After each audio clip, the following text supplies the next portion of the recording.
Whiskey Jason here, whiskey from the viewpoint of an American over here in Germany, often tasting rare and exotic whiskeys. Now, in America, I don't think this is very rare, but over in Europe, it just basically arrived. At least in Germany, it's been in UK for half a year, 9 months. Rabbit Hole! I have here the Cavehill Kentucky Straight Bourbon Whiskey, 4 grain triple malt. I'll come to talk about that in a second. So, we also will have in our series the Derringer, that's the PX, the Pedro Jimenez cask finish, very, very nice. And also the Boxer Grail, which is their rye based on the 95.5 MGP juice they used, if I remember correctly at the beginning. So this is a wheated whiskey, which I did not know. All right, so first of all, we have this. Second of all, we have, of course, a comparison whiskey. That is rare and exotic. This is a Jim Beam 6 grain. Ever heard of this? Probably not. This is about 10 12 years of age, not the bottle juice, but actually how long ago it was where it was put on the market. This is a 6-year-old 6 grain Kentucky Straight Bourbon whiskey. This has 44.5% ABV. Here we have 47.5. I'll just pour this and I'll come back to it in a moment, and then I'll pour a little bit here of our Cavehill.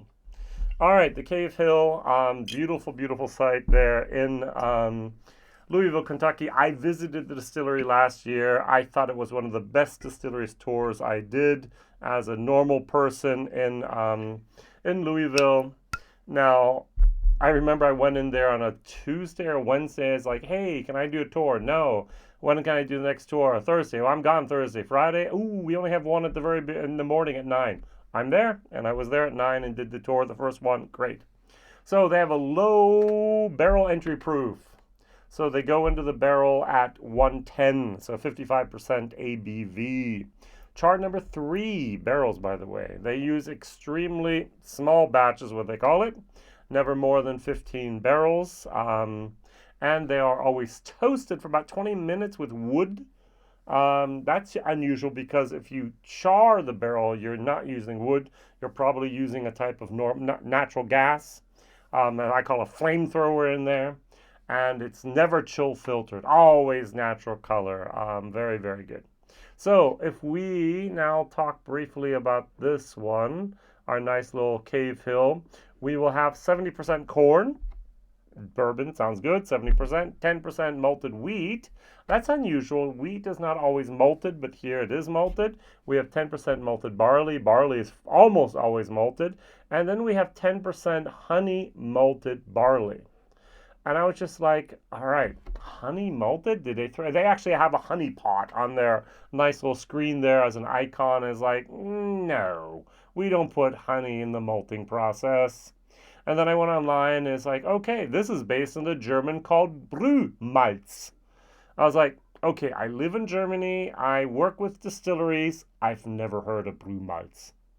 And it's just like, I just love this, yeah?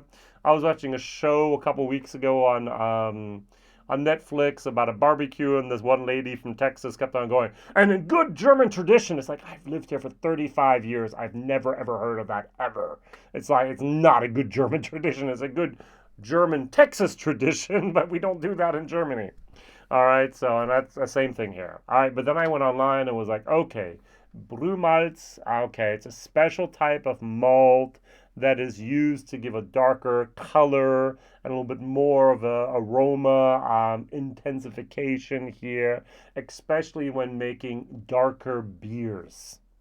Ah, okay, yeah, okay. Now, usually we don't call it Brühmalz over here. We just call it Braumalz.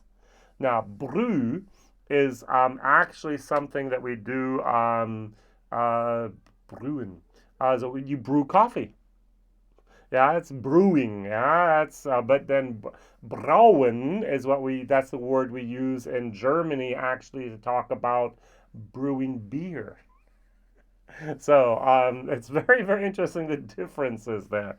Brew, BRUH with 2 dots of the U, usually has boiling water, and to brew, BREW, no, doesn't actually, yeah? So the brewing of beer, you don't have to use boiling hot water there. All right, so why not? They somehow, and if you actually Google this a tiny little bit more here, are the phrase honey malt, you'll get one single producer in Canada here. Gambrinus Malting Corporation, a small malting company in Armstrong, British Columbia, Canada. It's a unique malt product here. And it has an intense malty sweetness, makes it perfect for any specialty beer. And it has a little bit of flavors of honey, malt bread crust, toast, even pretzels, grain, and a hint of tartness. All right, and how do we make it? By restricting the oxygen flow during the sprouting process. Honey malt is essentially self-stewed. When the oxygen is cut off, the grain bed heats up, developing sugars and rich malt flavors. The malt is then lightly kilned for a color profile and is devoid of astringent roast flavors. All right, very, very good. Well, I learned something new today as well. Thank you very much here, a rabbit hole for that. I do love the bottle. I mean, you can really see the rabbit here. It just shows we have 70 milliliter bottles over here, so that's very, very nice. I know in America you have 750, but hey, those are illegal over here. All right, let's nose. It's got a good nose. I got pecan, I get a little bit of vanilla, I get a little bit of wood, I get a little bit of brown sugar, I get a little bit of cinnamon.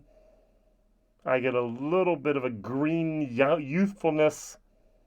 But hey, that's actually like a C to C plus on the nose. Over here, every time I smell this, it's just like heaven.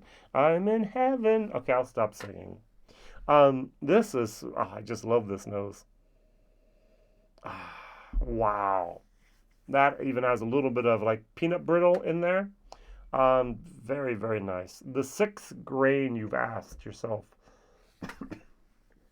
What do the sixth grain mean here? So what we have here is the standard Jim Beam product. Corn, rye, malted barley. So they add to that wheat. They add to that brown rice, which we know from Basil Hayden Toasted. And is that the, yeah, exactly the rice. And they added back then, they experimented with trickle. I hope I pronounced that right. That's a mixture, it's a hybrid of wheat and rye. We use it a lot for our biogas plants over here a lot. Triticale.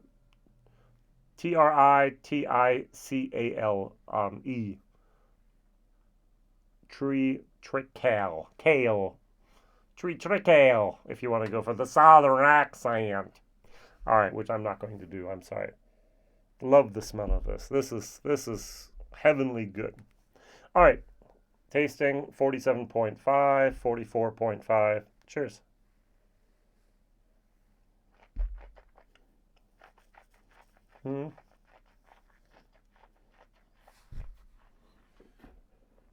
I don't know about you, but the taste does a little bit of disappointing. It is a little bit of a disappointment. The overall nose, as I said, C plus. The taste is a C minus. It's just young. It's got a peppery moment towards the end. There's almost like an artificial sweetener moment going on in there. It's a little bit of vegetal, like green pepper moment. There is vanilla, there is the oak, there is a little bit of a pecan, but not yet totally ripe. It's just not there yet. So this is a Kentucky straight bourbon whiskey, which means it has to be 4 years of age because there's no age statement whatsoever on here. And it's in Europe, so it has to be at least 3 years to be called whiskey, but that's okay. So it's a 4-year-old product. I would assume, I hope, I am making a guesstimate that this whiskey will be at 6 to 8 years of age at its pinnacle, exactly where it should be. So wait 1 or 2 years, try the Cavehill again, and you'll be pleasantly, hopefully, surprised about what they're doing and how they're doing it, and how good this stuff is. Now over here, I'm paying 55 euros for this bottle. I have no, what is the price in the States here for this? This goes for, MSRP $80. So I'm actually getting a bargain compared to you. I'm at 55. I think that's way too much.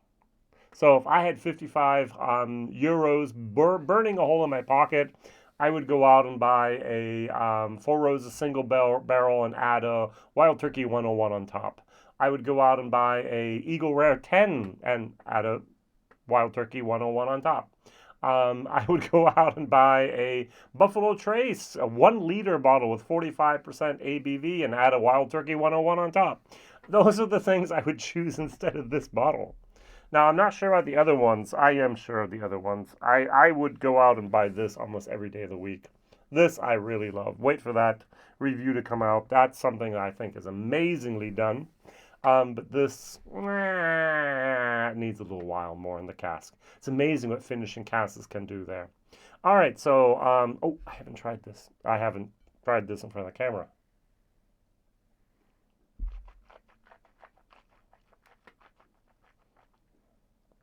Very nice whiskey. Has the caramel, has that wood, has a butterscotch. It's a tad bit better on the nose. I mean, this is like a B minus on the nose. It's in the taste, a C plus plus, B minus. Very interesting whiskey.